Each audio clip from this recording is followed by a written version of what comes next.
Broadcasting from the business capital of the world, this is the Podcast Business News Network. Oh, welcome back, everybody.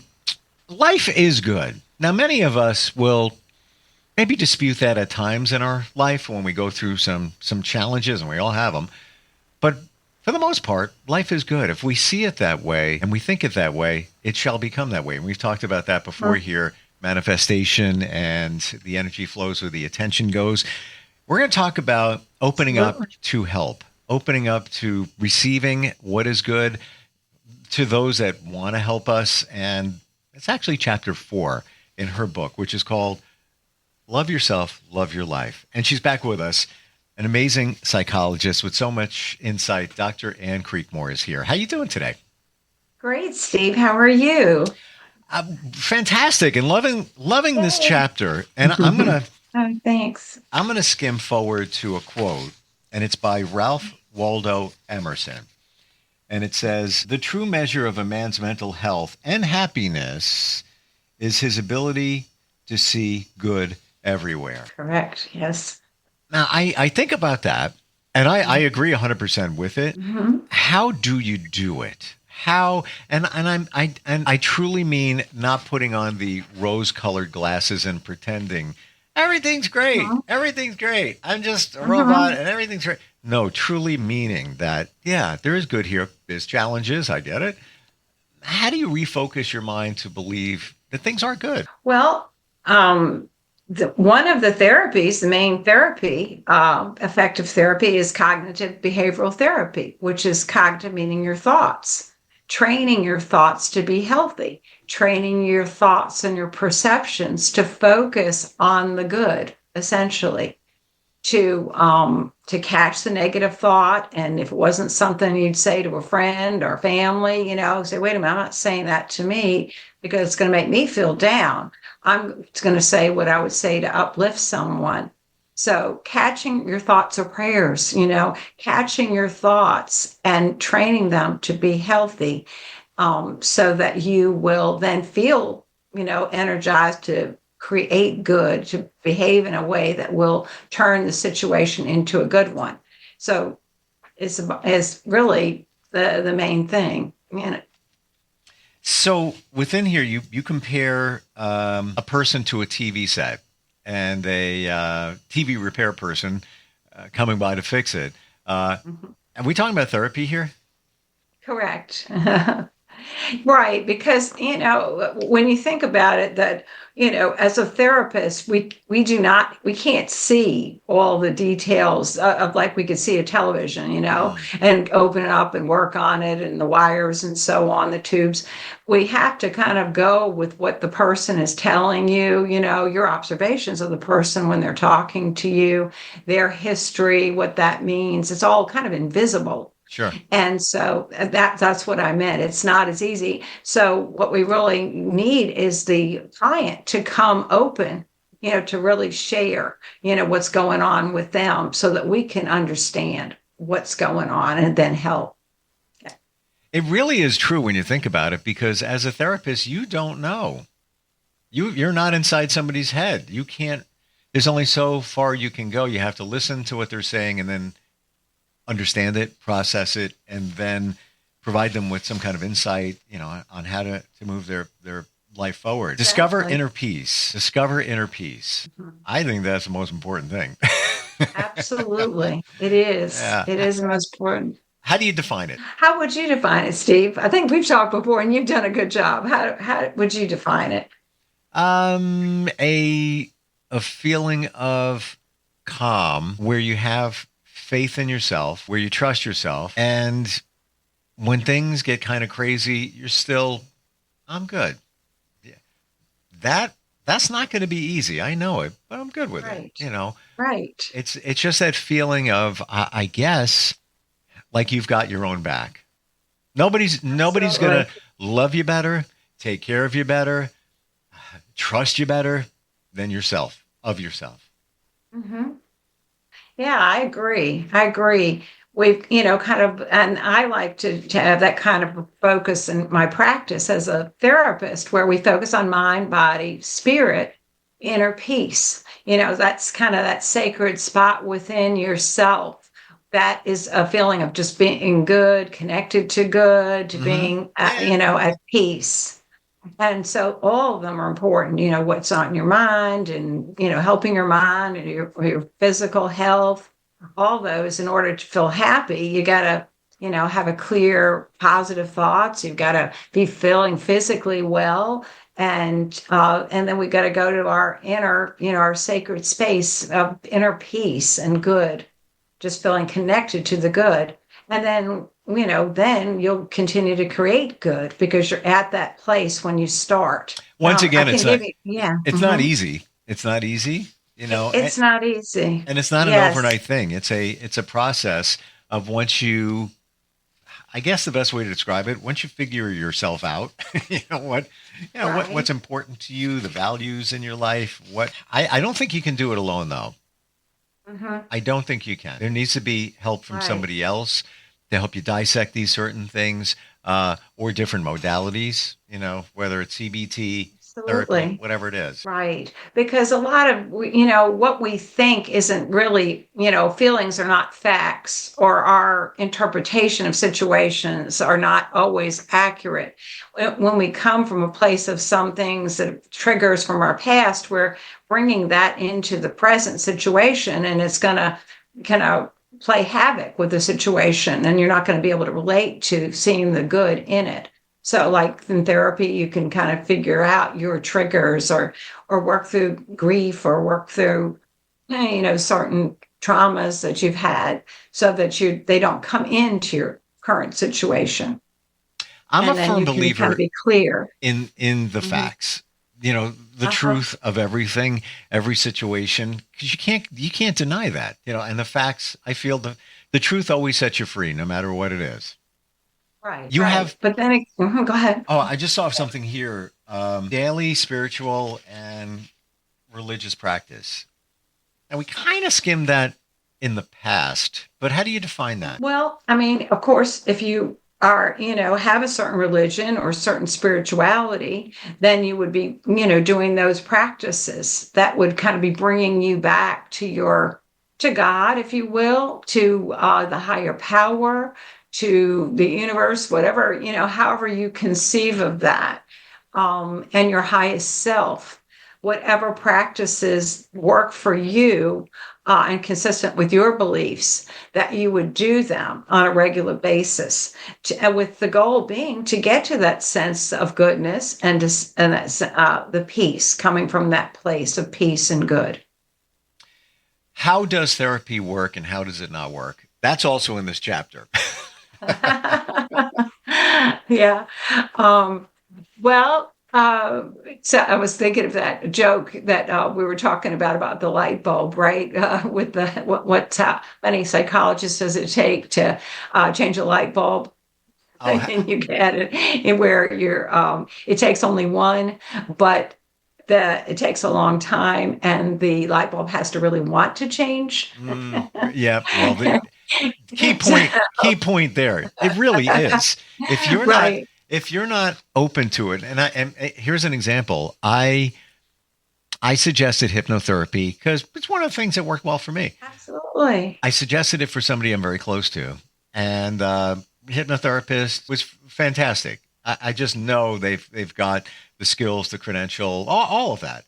And the person I suggested it to did some sessions and then said, it's not working. For me, it's a waste of money. She doesn't, it's ridiculous. No. And I said, you didn't allow it to work. And I'm firmly convinced. And this person's personality, I kind of know that they probably had blocks up and wasn't really allowing it to work. But to your point, right. You have to want it to work. Right. And you have to be really open to the good. I mean, if you're in there thinking, this isn't going to work, this isn't going to work, this isn't going to work, I can't do this, I wouldn't know how to do this, then that obviously is going to be a block to the hypnosis working.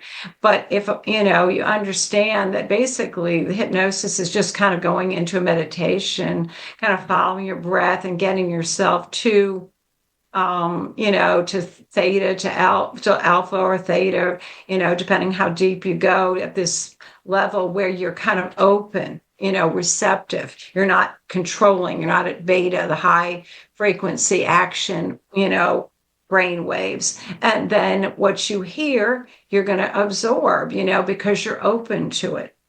And sometimes it doesn't work the very first time, anyway. I mean, it works, but maybe not completely, or maybe it works and it didn't quite last. So it's recommended, for example, professionals know the right way to do the different things is like do the hypnosis for 4 to 6 weeks in a row, for a little 15, 20-minute guided imagery session, every week. And then it really starts to stay and stick with you. So, but you have to kind of stick with it too, to have that, and you have to let yourself be open to the good, because if you're in that negative mindset, of course, then it's gonna. In fact, the reason hypnosis often works is because that when you are relaxed, you'll just receive and absorb and be open to help. Whereas if you're not, you're just thinking about something, you'll think, oh, I can't do that. I mean, I'm not good at that. I mean, I procrastinate, or I do this. I'm not gonna, and then of course it's not, you've talked yourself out of it working. You've gone to the negative thinking. That's a good one. Yeah. And that's a good one. You talked yourself out of it. Exactly. Yeah. And that's the issue with most things, that we kind of go in with a certain mindset, talking ourselves out of the good, coming from a place of fear versus love. And then we create what we expect, or we talk to ourselves in a way and create what we've told ourselves already. We're like stuck in the past, and instead of open to the present moment and creating the good right then. And, disclaimer here, we know it's not easy. It's, if it was, everybody'd be, jumping into therapy, doing this, doing that, and then everybody would be perfect. Everything's wonderful.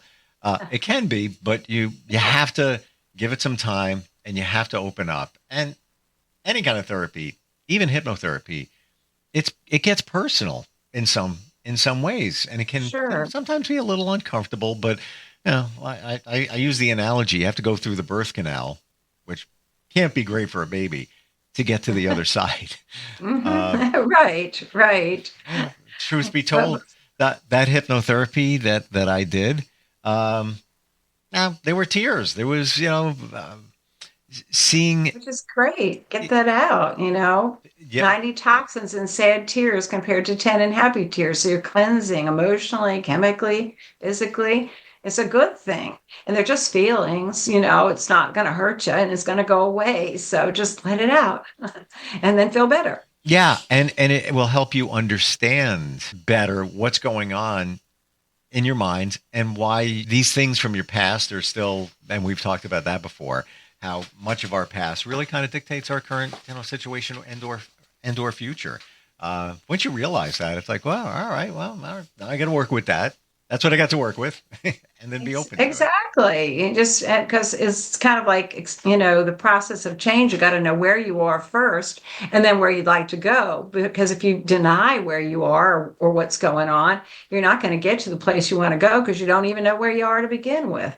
So, so it's kind of that process of accepting yourself and where you are, and then moving to where you want to go, taking the actions to go where you want to go.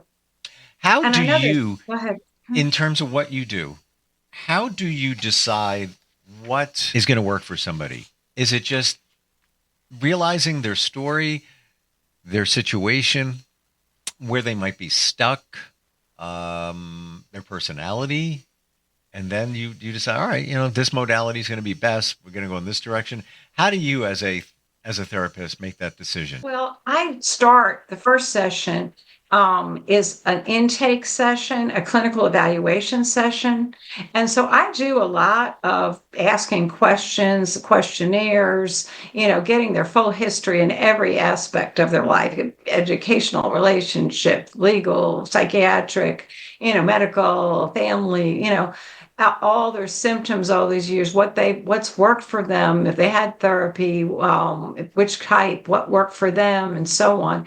Basically, by the second session, I can kind of, if you will, diagnose, of course, that's really what we're supposed to be doing at first, not just chatting, because we don't know what underlying issues. Is this really anxiety and depression as they've been told all along? Or is this actually a bipolar depression, a moody depression, an up and down depression where when the manic juices go up a little bit, they feel the anxiety or irritability. So you try to, as a therapist, make these decisions or these understandings of what really they have going on to begin with.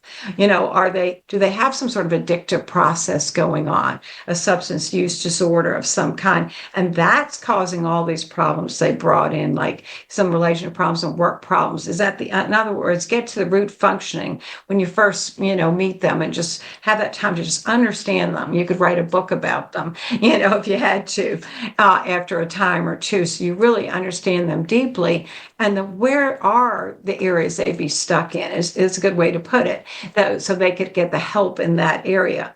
So then the therapy is focusing on healing whatever are those stuck areas, as well as helping them and applying it to their problems in living that they bring in, to help them get that. And then as you do both, then they'll be able to change their relationships or whatever stressors they're in. Have you ever met somebody on a therapy level where you've said either to them or yourself, like, I don't think I can help them? Well, no. No, I've been doing this a long, long time, and I don't ever feel negative that, that I couldn't help them. If they wanted to participate, I think I kind of know what would be the right treatment protocol that I've been trained in, that I'm supposed to provide. Sure. And I don't just rely on myself as well. I refer out a lot to different resources. Like, I know there can be not only like, oh, they don't want to go because of a stigma in mental health. I think that's kind of passing. People realize everyone's got stuff. Right. Everyone should go and do self-discovery and enjoy having a happy, fulfilled life. But then sometimes there's not money for, co-pays or something, or they got a big deductible. But there are, EAPs through employers. You can get free sessions through the Employee Assistance Program if you ask your employer. There's often, like I mentioned, like if in cases of addiction, they have all the support groups for every type of addiction, Narcotics Anonymous, Alcohol Anonymous, Overeaters Anonymous, Codependents Anonymous. You get them hooked up with the different groups and they're making friends and everybody's working on things together. And then working with their doctors. Oh, wow, they got on the wrong med for that. They thought it was just depression with some anxiety, but it's actually bipolar depression, which is different. And so change that med, the doctor, give them the clinical eval and the info, and the doctor will consider and then try them. And so you're working with all kinds of, and other health professionals, holistic health or integrative, traditional, to help them. And so, there's always solutions. You just got to look for where, they're stuck, and then what are the possible solutions. And if they figure out how to afford it and get there, they get themselves better. It's we all need help. I'm a firm believer in that. It's not a, absolutely. If you really soul search, you're going to realize that there's stuff that you probably need help with. Some more than others, but it's, and because every personality is different. Absolutely. We just have to be open to receiving it. And that is some of that, like you're saying, is having that self-esteem or opening yourself up to help, where you say, I'm good, I deserve good, and I'm moving into my good, and then just be open to receiving where it's coming from. Yeah, that's a really great point. Accepting that there is good in your life, seeing the good, and that you deserve it. I feel, and I'd love your feelings on this, that many of us don't feel that we deserve good things in our life. Yeah. That low self-esteem and, replaying old negative tapes we've heard or experiences that we bring into the present. Yeah. And that we've got to that gets back to the cognitive behavioral therapy, catch that negative thought And if you wouldn't say to a friend or family member, catch it and change it and put in, say, everything I do is not worth anything, catch that. Wait a minute, everything I do is worth something, and say that to yourself. It's kind of like that glass of muddy water, your mind, where when you take a pitcher of clear water and you're just pouring it in, the mud is going to keep coming out till finally you do have a nice, clear, pure glass of water. So you're kind of training and reshaping your mind and your thoughts so that they will be pure and good. And then when whatever situation you're coming to, you can come from that place and create the good. Do you feel that once you start doing the work and you identify what makes you tick, that when you go down a negative road in your mind, like, let's say, I'm overwhelmed, man. I got so much. I got to do this. I got to do that. I got to do this. I'm not moving forward in my life. That you just turn your head and you think differently for a moment. It's like, yeah, no, we're good. We're good. That the time between those two is less. Yes, absolutely. I mean, because we start to catch these negatives and put the positive, and it becomes more of a habit. And we even start to understand where our negative thoughts kind of revolve around, so that we just can catch it and just keep moving into, changing it and moving into our good.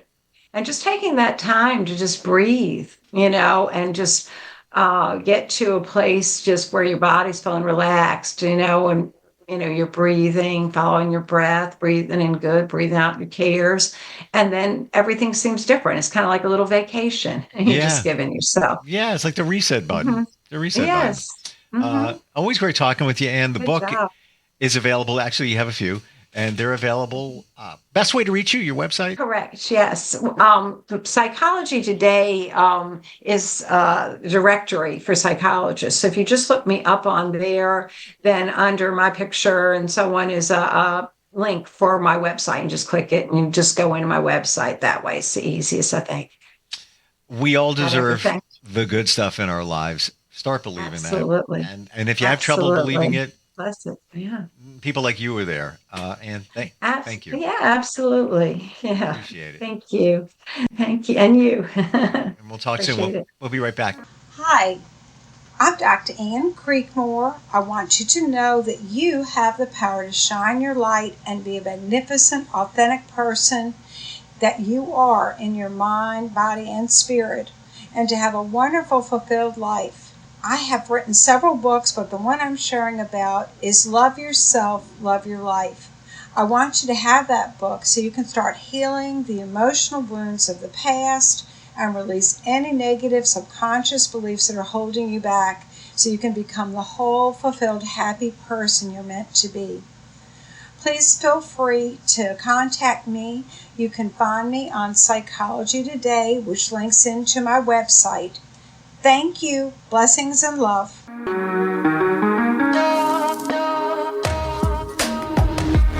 Broadcasting from the business capital of the world, this is the Podcast Business News Network. Not completing high school is more of a social thing than it was an academic thing. I came out in the 11th grade. Nobody was embracing you. The kids were cruel. It was very difficult to be gay. Even though all these years have passed, I still had that longing to have my diploma. The hard part was determining that I was going to do it, but I definitely didn't do it alone. At age 30, with the help of her mentor, Carissa finished her high school diploma. I have a mentor, Maria. She convinced me to continue my education and to finish what I started to get my diploma. Just never judges. She's a true role model. If you're even considering getting your high school diploma, go get it. You can do it. No one gets a diploma alone. If you're thinking of finishing your high school diploma, you have help. Find free adult education classes near you at finishyourdiploma.org. That's finishyourdiploma.org. Brought to you by the Dollar General Literacy Foundation and the Ad Council.